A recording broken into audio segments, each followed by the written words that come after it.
welcome you watching our special broadcast. Our newsmaker tonight is a firebrand woman leader, Kavitha, who's now taken the national capital by storm. The reason why I say that she's taken the national capital by storm is because she's openly dared the central government, making it very clear that she's willing to answer all questions.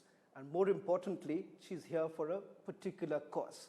So what's her cause? Why exactly has she now been at the forefront of this entire fight? For more on this, thank you very much, Ms. Kavitha, for joining us on Republic TV. Let me straight away begin by asking you, a firebrand leader, someone who is in the United States, come back to India, part of that entire movement of Telangana, your journey all through has been very remarkable. The very fact that you've defeated a two-time Congress parliamentarian and the fact that thereafter the fight has continued. Today in the national capital, you say that the fight is about the women's reservation bill. But I want to ask you this.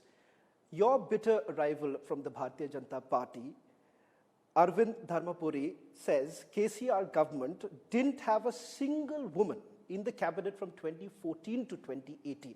So why bring the women reservation bill as the first cause of coming to the national capital and fighting for it? What is the reason behind it? See, Bharat Jagruti is an organization which was constantly working with the people of Telangana, for the people of Telangana for a long time now. And now we believe that we can expand across the nation and work for various good causes.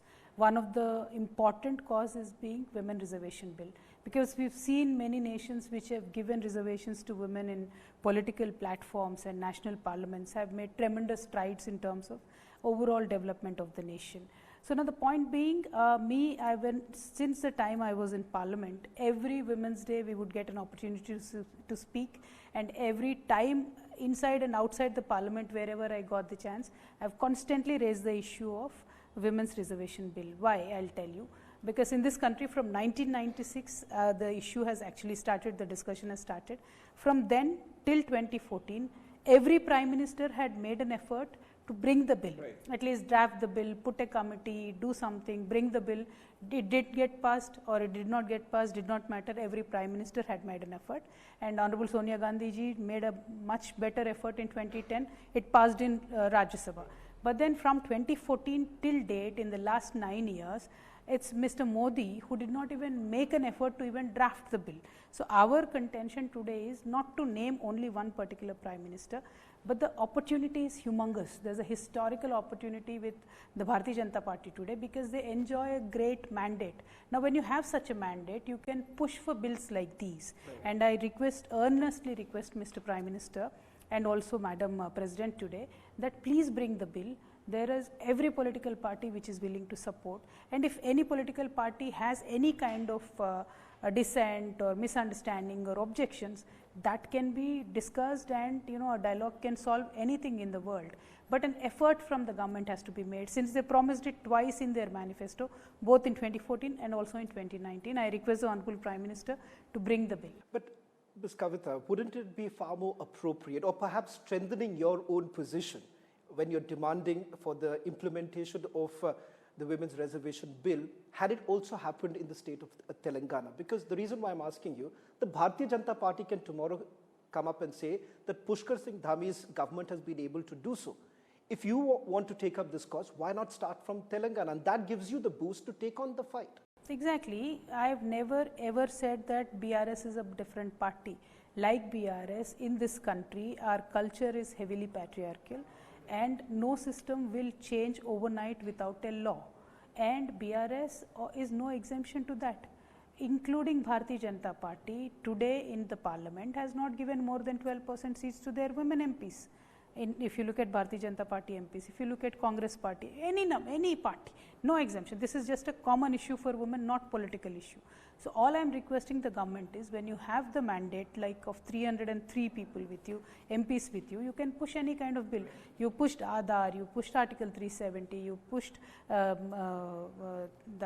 citizenship bill. So you pushed many bills like that. You pushed 131, I think, money bills this government has pushed without discussion. So you can easily get the women reservation bill passed with the kind of majority that you have, and I request the government to table the bill. Of course, the entire demand that the opposition parties are making right now, keeping in mind the Bharatiya Janata Party also mentioned in their own manifesto. But can we get some sort of an assurance from you, Ms. Kavitha, that perhaps back in your state, you're also going to do that? Because you've been very successful in bringing in a lot of cultural activities, which you said, traditions which were forgotten in the state of Telangana. You've revived them.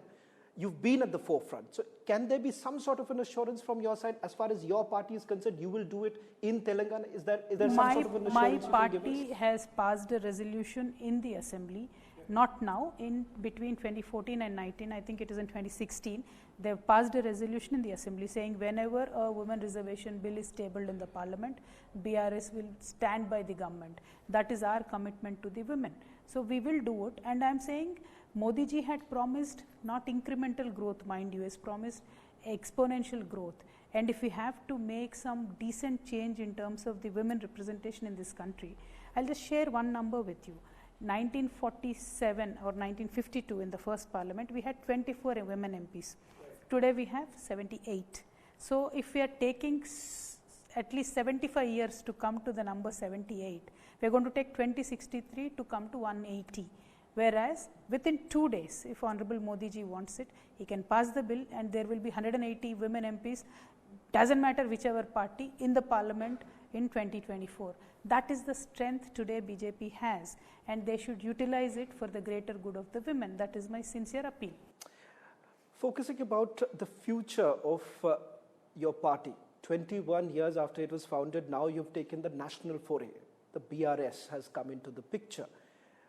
Many would say that, is it a little short-sighted, keeping in mind that you're basically coming out of Telangana, you're looking at stitching an alliance, and which becomes far more difficult. We've seen in multiple states there isn't any coordination between the opposition parties. So how exactly are you really looking at? Because in Khammam, this entire opposition strength, the unity that was essentially being displayed was minus the Congress party.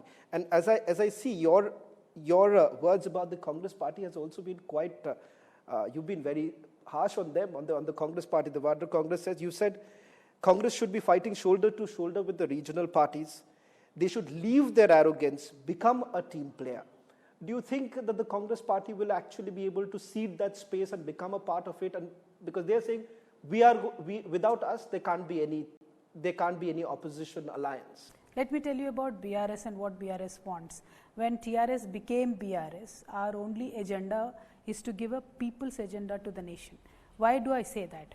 When we took up the fight of Telangana, we stuck to the fight. It took us 15 years to achieve the state, but we never went back. We've had many setbacks back and forth, we've never went back.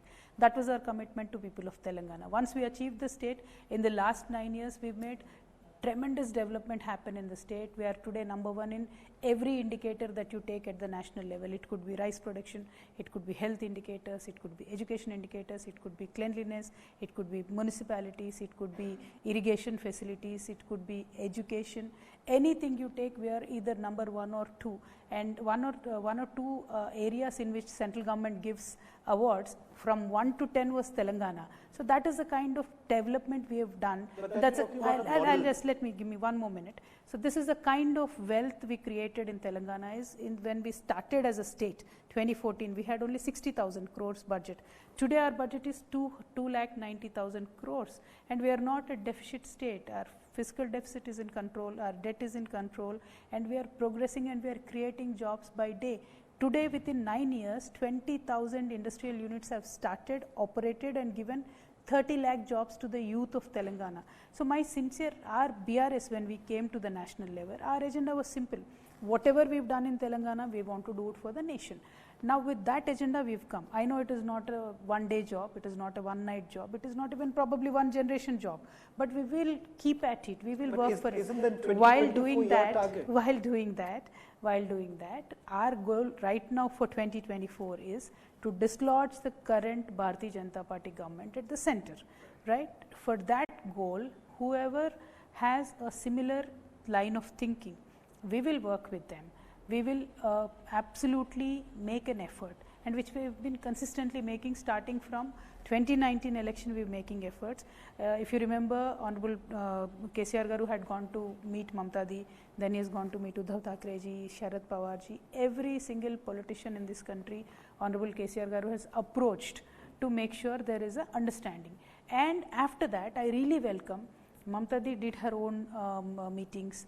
Naveen Patnaik, Nitish ji did his own meetings, Stalin ji did his own meetings. We welcome these moves. We want more and more opposition parties to come together, discuss, debate. And as you are saying, Congress has to now, they have to introspect. It is not for me to speak for Congress. But unless you bring them on the table, at least on the talking table, because wherever they are going, they're essentially, be it even in the northeastern states when the elections were actually happening, we have seen in one state, in Tripura, there's an alliance. In Kerala, there is it. How does that really work? Because one needs to understand, your own electorate back in the state of Telangana are voting because of the development model that you are projecting. Or for that matter, even KCR being the face of your party, people are voting for that. People are voting for KCR there.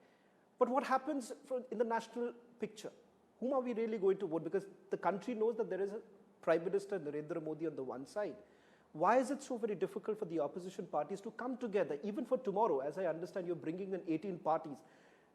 Will the Congress party now come in? Because the Congress party, again and again, they're reiterating. Rahul Gandhi makes it abundantly clear that there will be no alliance. There can be no alliance minus the Congress party. If that's the position, how will you all negotiate? See, but Shawanji, the discussion is not so unilateral, is it? See, it is not just Modi versus everybody. No, it's not like that. Narendra Modi ji is one among the MPs and he is first among the MPs. Simple as that. Simply put, that is the case.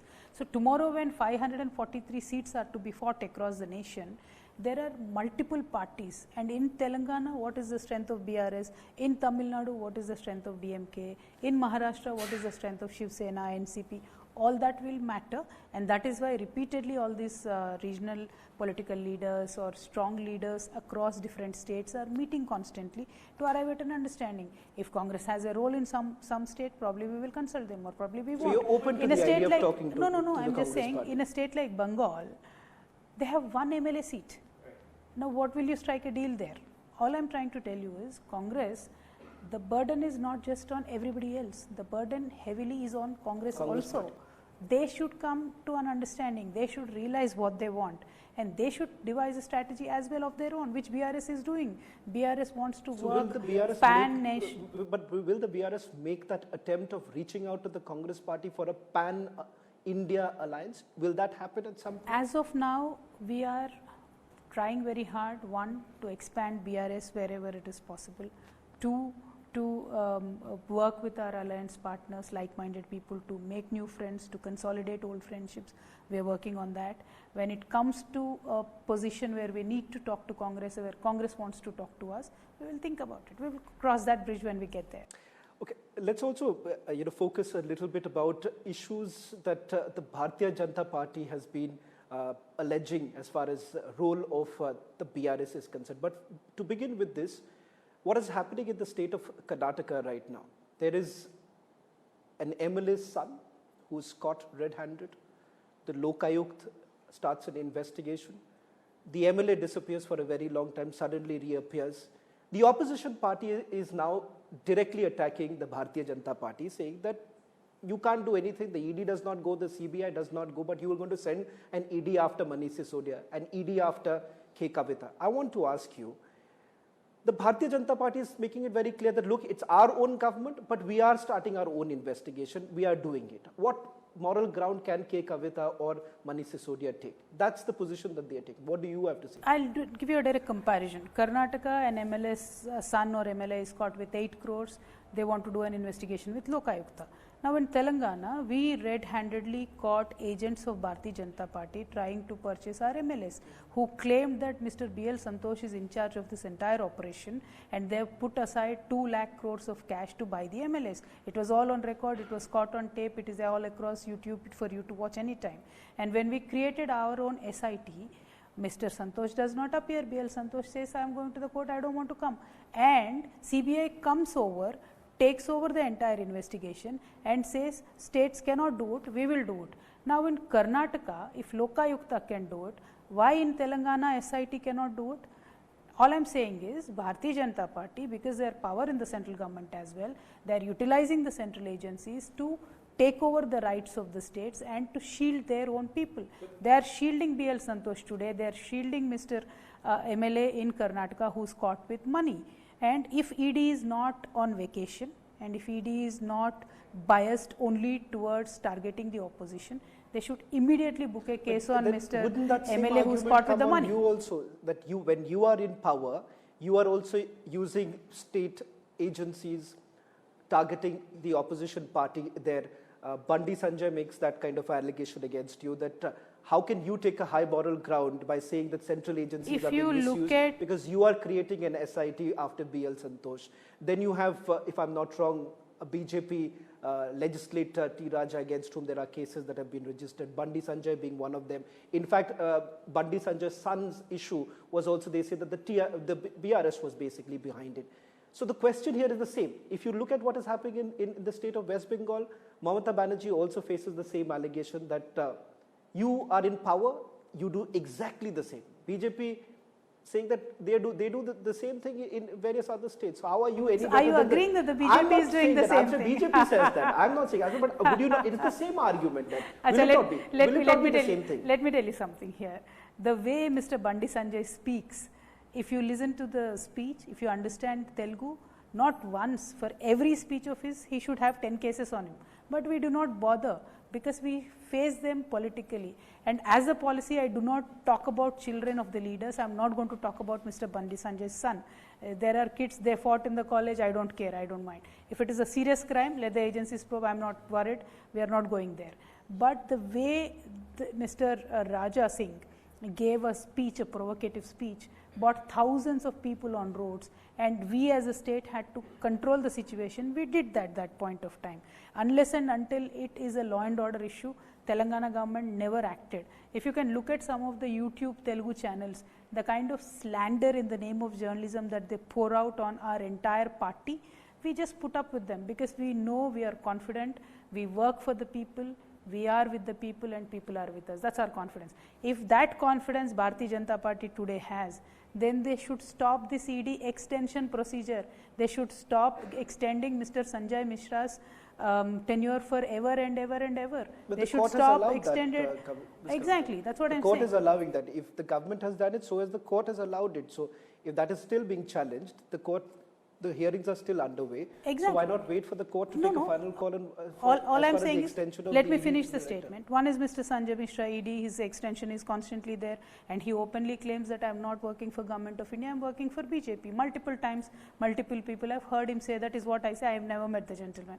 But when SBI chairman's extension happens, he will come out and say, Adani ji ka koi problem nahi hai, SBI se hum loan de denge, hamara loan safe hai. LIC person gets an extension, he'll come out and say LIC mein kisi ka nuksan nahi ho raha hai, whereas 50,000 crores LIC lost in a single day. That's people's money. And if you are giving extension for people who are shielding your friends, who are shielding your political allies, who are shielding your own MLAs, that is not fair. We want a just investigation. We want the agencies to be independent. We want LIC to be independent. We want SBI to be independent because public money and public interest is involved in it. That is my contention. Ms. Kavitha, I saw your press conference earlier in the day, and I would say that if you've taken the bull by the horn, so let me, this part that I want to get focus on right now, let's keep the political rhetoric aside because I think the public deserves to know. You're a public representative. There are serious allegations that have been leveled. Let's make the attempt of giving a very direct answer rather than really looking to the political rhetoric. You say that these material as far as the excise policy or the allegations that have been leveled against you have been leaked by the agency through the remand copies. I'm not going by that. I'm telling you up front, the questions that I'm asking is based on the supplementary charge sheet that has been filed, which is available to the entire public, not a select media. Now, in the charge sheet, there are some very specifics that I would like to go on to. On 8th of April 2022, they say in the charge sheet, K. Kavitha and Arun Pillai met Vijay Nair and Dinesh Arora at Oberoi Maidens, discuss recoupment of the kickbacks paid by the South Group. A direct question. Do you know Arun Ramachandra Pillai? Because I see there are two pictures that have been doing the rounds, and you are seen in that picture, and along with Arun Ramachandra Pillai and Abhishek Boinpalli. Both of them happen to be accused in that case. You are not an accused, but you are seen in that picture. So first, I want to understand, do you know Mr. Pillai and Mr. Boinpalli? See, first I want to tell you one thing. Overall, when this entire case started, there was a government declared tender floated by Delhi government few people from Hyderabad came and participated in the tender. They won, they lost, what happened I don't know, who all came I don't know. If few of them I know, I might have known, not a big deal. Point here is, how are these few people that I know have been treated by ED? There is a gentleman who's filed a writ petition in Hyderabad saying that he's beaten up and he can't hear anymore. There's a writ petition pending, ED has beaten him up so bad. There is a writ petition by but another, this is the same accused? case, Okay. same case. There is another gentleman who's filed a writ petition in Telangana High Court saying that morning to evening they only ask me and pressurize me to give only 2 political leaders' name, either Kavitha or Misuse Sisodia. He's been arrested now, he's inside the jail, he's filed a writ petition. So this is the kind of operation that is done by ET. I will really not want to go into details because it will again attract a lot of cases and a lot of legal issues will come to both you and me. Point here is, there are ED excesses today, there are IT excesses today, there are CBI excesses today happening in this country on the behest of a political party in power, which is a matter of fact, which everybody knows. My point here is, do not do that, do not use them as your extension of your party, not because of me personally being targeted. Today I am being targeted, tomorrow regular people will be targeted, and it is not guaranteed that BJP will stay in power forever. You are leaving a bad precedent. So whoever will come after you will continue the same thing, and it is not good for our country. This is absolutely bad, and the section 50 under which ED gets a lot of power and where the proof of burden is on the person accused. If you are alleging that you have paid me bribe, I am supposed to prove that I have not taken any bribe. That is not fair. He cannot go against the system. I really, through Republic, requesting the Honorable Supreme Court to immediately listen to the PMLA section 50 matter and please remove the proof of burden from the victims. It is an earnest appeal to the Supreme Court. When your name came up for the first time, you were very aggressive. You said you were going to file cases against Sirsa, the BJP leader, as well as Parvesh Verma. You said that these were baseless allegations. We don't see that same aggression now. Why exactly? Oh, we filed the case. In the sense, let me just elaborate a little bit, because as far as Abhishek Boinpalli, Mr. Pillai are concerned, their connections with Hyderabad, that's a different matter altogether, and writ petition that you're talking about. What about another accused who goes by the name of Sameer Mahindru? Because Sameer Mahindru, in his statement to the enforcement directorate, says that road number 14 in Banjara Hills, there was a meeting that happened at your residence where Abhishek Boinpalli, Sharath Reddy and several others were present in that particular way. That is what he's saying. In fact, they also go on to say there were FaceTime calls that were made. We don't know. Let the court decide, let the enforcement directorate decide, and you decide. It's my job is to ask you this question, and I think everyone would like to know, was there any sort of meeting that took place, and why is it so difficult, Ms. Kavitha, to come out in the open and say that, look, these are all, there was no meeting. You are saying, it does appear, let me, pardon if I'm saying that, a little beating around the bush, a little political rhetoric allowed. Let's have a very direct conversation about, was there any meeting or there was no meeting? First of all, you are not ED. Second of all, you should understand that any trial like this held in public with half knowledge in 2-minute interview cannot be explained. So ED wants to ask me these questions, I'll certainly answer. Point 2, I had filed defamation suits on people who were constantly raising issues which I did not have anything to do with.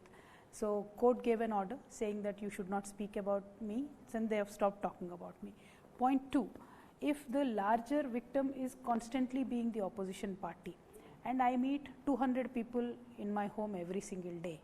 I met you now. If you go outside and do something, please don't do anything wrong, but if you go outside and do anything which is not in legal framework, and if system wants to hold me responsible, then that is not fair. And as a politician, I'm telling you, you should come home, and you've been here since morning. This is my life. Meeting somebody secretly, making something impossible, nahi hoga. Whatever is happening, whomever I've met, I've always met in public eye, and if there is anything that the agency wants to tell me, I'll certainly answer their questions. And talking about every person individually, ये तो चलता ही रहेगा. बहुत सारे लोग हैं, बहुत सारे ऐसे लोग हैं इसमें जब मैंने ज़िंदगी में उनको मिला भी नहीं, including Mr. Misuse Sisodia. I've never met him, but then he's there, I am here, we are all being called. So it is nothing but political victimization. But do you think you are being targeted, or it's the party in total? It is my boss, my leader, my party being targeted, because it's not me individually. From TRS party, 15 at least public representatives are being raided. MLAs, MPs, ministers, ED, CBI, IT, at least 500-600 business I people asked harassed this, across I asked the this state. question, Ms. Kavitha, to the Aam Aadmi Party. What stops the Aam Aadmi Party? Obviously, you can't answer on behalf of the Aam Aadmi Party, but I'm just telling you what I asked them also. You have the option of getting the FIR quashed. In your case, this is not a possibility because you're not an accused. They have not really moved the court as far as quashing the FIR if you so firmly believe that these are baseless allegations. What about the BRS? When it comes to these allegations that have been leveled, they say that 10 mobile phones or 6 mobile phones, I may be correct or wrong, that you've destroyed evidences by removing the iPhones that you were using. But as I understand, you love using iPhone is what I understand. No, but no. the fact of the matter is that why not perhaps take it head on by taking it to the court and perhaps getting this completely quashed? No, we will certainly explore all the legal options available to us. Last time CBI came to us, they said visit Delhi office, or they gave us an option that they can come home. As a woman you have an exemption. So we said please come home, they came home. And ED sent me a summon. I asked them, as a woman I have certain rights, why don't you come home? They said we don't want to come home, you should only come. So I didn't want to do that kichatana constantly saying ki it will not appear in the public eye as if I'm scared. So I don't want to do that. I'll go answer, that's not an issue. But I will state it under protest that my rights were not honored by the ED. That much I can tell you. And when it comes to rest of the legal options available, at the right point of time, whenever required, we will certainly exercise all the rights. See, दो ही जगह जा सकते हैं, या तो जनता की अदालत जाओ या तो अदालत जाओ. हम दोनों भी options explore करेंगे, but timely. Do you suspect there could be some sort of a coercive action being taken against you? I have no idea. I have no idea but what are you the agency prepared? wants Because when Manish Sisodia was being called, he said, I'm open, I'm willing to go to the jail. And perhaps that was the position that the Aam Aadmi Party had taken. What would be your position? See, on the here, 11th when you go, with what mindset would you be entering the Enforcement Directorate's headquarters? Is it because you're very clear that these are allegations which will not stand the scrutiny of the court, and that is the reason why I've not gone for an anticipatory bail in this entire matter? See, I'll tell you something. I've definitely not gone for an anticipatory bail because I've done nothing wrong.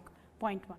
Point two, this entire section 50, if you do something wrong, if you don't do something wrong, it doesn't matter, they can arrest you. That is the problem, that is why it is draconian, and that is why you should go. And today on Republic, if I am telling you openly that I have paid 1,000 crore bribe to Mr. Modi, I am just asking under section 50, will you call Mr. Modi? क्या उतना दम है? मोदी जी को छोड़ दीजिए, चलिए किसी MP का नाम ले लेते हैं. If I say I have given him bribe, will you call him and me together? No, because ED today or agencies today are not looking at Bharatiya Janata Party or friends of Bharatiya Janata Party. We have repeatedly said there are 38 shell companies of Mr. Adani who have bought in a lot of illegal money. That is there in the report. Why don't you take action? ED goes on vacation, simple as that. They don't even know Mr. Adani. That's a problem, right? So we are saying today, if they want to do something on the opposition leader, they are very much in a position to do it, and it doesn't have to be their fault, because section 50 is draconian. Until and unless it goes, this silsila will continue. And this is not good for democracy, because again I am saying, today BJP is in power, tomorrow they won't be in power. But if this precedent is set by BJP, it will come back to them and it will ultimately go to the people, which is not good for India as a country. One final question that I want to take with you is with regards to the allegation that you all also face of misusing state agents. For example, what happened to YS Sharbila in Telangana. Do you believe that you all are getting a little bit of edgy about the growing support of YS Sharbila, or you would completely dismiss that there is no wave or whatsoever for YS Sharbila there? And perhaps what is being alleged, what you are alleging for the Bharatiya Janata Party, they are alleging the same for you. YS Sharbila is saying that KCR is afraid of YS Sharbila. Why doesn't KCR come and directly fight with me? That's the position YS Sharbila is taking. She's a woman leader also. Hence, I'm asking you: do you feel would it be right the way YS Sharbila has been targeted in Telangana? One thing I'll make it clear to you: the so-called BJP, who's in power in center, their president can go around free, and why will we restrict a person who is on the behest of BJP? We call her Orange Parrot there, Ms. YS Sharbila, because she is acting on behalf of BJP. And if she wants to go around, let her go around. And she never directly criticized KCR Garu. She was criticizing an MLA, that too in an unparliamentary language, and there was a tiff between the MLA and her. So no comparison to KCR. If she wants to criticize KCR Garu, let her criticize, no problem. Because Bandi Sanjay does that every day morning to evening and we are dealing with it politically. So my issue here is everybody in this country should have freedom to speak their mind, including any political party. But it is up to the politicians and the political parties to keep the line of decency and maintain a decorum in politics.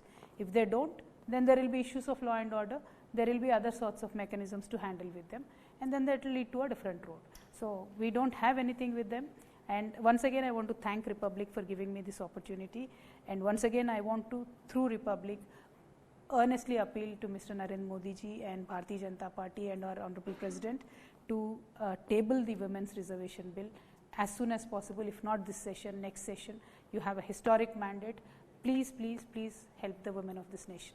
I'll take the liberty of asking, does KCR actually have any prime ministerial ambitions? I think so that's a question I must ask you. Namaste kar diya, abhi kya no, but does he have that prime ministerial ambition? See, it is not about one person getting a position. It is about this nation getting an alternative form of politics.